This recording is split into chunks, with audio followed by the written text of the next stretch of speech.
పూర్వకాలంలో మన ఋషులు చేసిన యజ్ఞాలు తపస్సులు కేవలం ఆధ్యాత్మిక పద్ధతులేనా, లేక అవి అసలు బయో ఎలక్ట్రోమాగ్నెటిక్ ప్రయోగాలేనా అన్న ప్రశ్న ఇప్పటికీ ఒక గొప్ప మిస్టరీగా ఉంది.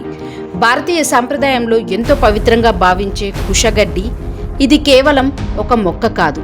వేల సంవత్సరాలుగా యజ్ఞాల్లో, పూజల్లో, ధ్యానంలో దీనిని వినియోగించడం వెనుక ఒక గంభీరమైన రహస్యం ఉందని అనిపిస్తుంది. వేదకాలం నుండి ఋషులు కుషగడ్డిని ప్రత్యేకంగా ఉపయోగించారు. ధ్యానం చేసే సమయంలో కుష ఆసనం మీద కూర్చోవడం, యజ్ఞాల్లో పవిత్ర అనే ఉంగరం తయారు చేయడం, గ్రహణాల సమయంలో శరీరాన్ని కాపాడుకునేందుకు కుషను ఉపయోగించడం, ఇవి కేవలం ఆచారాలు మాత్రమేనా, లేక వీటి వెనుక ఒక సాంకేతిక అర్థం ఉందా? కుషగడ్డిలో సిలికా అనే పదార్థం అధికంగా ఉంటుంది. సిలికా అంటే మనం ఎలక్ట్రానిక్ చిప్స్ తయారీలో ఉపయోగించే ముఖ్యమైన పదార్థం. ఇది ఒక ఆశ్చర్యకరమైన విషయం. సిలికా నిర్మాణం క్రిస్టల్లా ఉంటుంది. ఇది విద్యుత్ ప్రవాహాన్ని నియంత్రించగలదు. అంటే ఇది ఒక సహజ సెమీకండక్టర్లా పనిచేయవచ్చు. అంటే కుషగడ్డి లోపలే ఒక సూక్ష్మ సర్క్యూట్ వ్యవస్థ ఉండే అవకాశం ఉందా?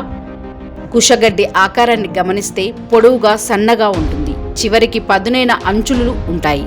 ఫైబర్ నిర్మాణము ఉంటుంది.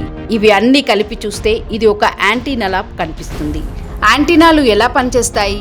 అవి గాలిలో ఉన్న ఫ్రీక్వెన్సీలను పట్టుకుంటాయి. వాటిని సిగ్నల్స్లా మారుస్తారు. అలాగే కుషగడ్డి కూడా వాతావరణంలోని సూక్ష్మ తరంగాలను గ్రహించగలదా? మన శరీరంలో ఆ తరంగాలను సమన్వయం చేయగలదా? ఇది ఇప్పటికీ పరిశోధనలో ఉన్న ఆసక్తికరమైన సిద్ధాంతం. మన పూర్వీకులు గ్రహణాల సమయంలో కుషగడ్డిని నీటిలో వేయడం, శరీరానికి దగ్గరగా ఉంచుకోవడం అని చెప్పేవారు. ఇది ఎందుకు? కొన్ని ఆధునిక పరిశీలనలు చెప్తున్నాయి. కుషగడ్డి ఎలక్ట్రోమాగ్నెటిక్ తరంగాలను తగ్గించగలదు. ఇది ఒక న్యాచురల్ షీల్డ్లా పనిచేయవచ్చు. అంటే గ్రహణాల సమయంలో వచ్చే హానికర తరంగాల నుండి రక్షణ కోసం కుషను ఉపయోగించారా? మరొక ఆసక్తికరమైన విషయం ఏంటంటే మన శరీరం కూడా ఒక ఎలక్ట్రిక్ సిస్టమ్ లాంటిదే. మన నరాలు, మెదడు all work through electrical signals. భూమిపై నేరుగా కూర్చుంటే మన శరీరంలో ఉన్న అదనపు ఛార్జ్ బయటికి వెళ్తుంది. కానీ కుష ఆసనం మీద కూర్చుంటే అది పూర్తిగా ఇన్సులేషన్ ఇవ్వదు. అలాగే పూర్తిగా కండెన్షన్ కూడా చేయదు. అంటే అది ఒక సమతుల్య స్థితి కల్పిస్తుంది. ఇది ధ్యాన సమయంలో మనసును స్థిరంగా ఉంచడంలో, శరీరంలోని ఎనర్జీని సమన్వయం చేయడంలో సహాయపడుతుంది. పూర్వకాలంలో పవిత్రం అని భావించిన వస్తువులు వాస్తవానికి సాంకేతికంగా డిజైన్ చేయబడిన పరికరాల. కుషగడ్డి నిర్మాణం చూస్తే సహజంగా ఏర్పడిన జ్యామితి, ఎలక్ట్రిక్ లక్షణాలు, ఫ్రీక్వెన్సీ స్పందన, ఇవి అన్నీ కలిపి చూస్తే ఇది ఒక ప్రకృతి ఇంజనీరింగ్ అద్భుతమని చెప్పవచ్చు. మన ఋషులు కేవలం ఆధ్యాత్మికంగా ఆలోచించారా, లేక ప్రకృతి శక్తులను అర్థం చేసుకొని వాటిని వినియోగించారా?